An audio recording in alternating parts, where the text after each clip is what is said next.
Of course, next year also marks the start of a new decade, so I'd be remiss if I didn't ask about the stock picks of the decade. Again, not necessarily the top performers.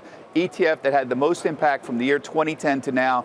Recent launches included. Todd, your vote. Top ETF of the decade. So I'm highlighting IEFA. This is an MSCI EFA-based product that is lower cost than what's out there before, and just 7 basis points. It has really enabled asset allocation and allowed U.S. investors to broaden their portfolio to include companies like Nestle, like Toyota. These are blue chip companies that they know they just don't have within the S&P 500. Very low cost, well diversified. I want to make it clear, and remember, this is Europe, Africa, Far East, so this is a very broad subject. You're not just arguing it's cheap. It is cheap, and that generated a lot of money, but people have, United States investors who've been looking to go abroad have been using this fund to invest in.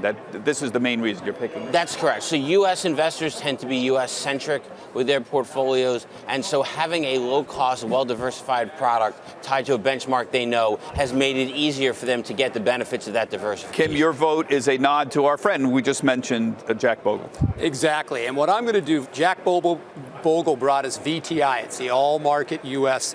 index here, and I'm going to match Todd and raise him because the expense ratio in it is 3 basis points, not 7 basis points. And this is, Jack Bogle did more than anyone else to democratize investing in U.S. equities. The last thing I'll say on it is this product during the last decade, outperformed the S&P 500. And if you go century to date, almost the past 20 years, it's beaten the S&P by 50 basis points a year. That's significant.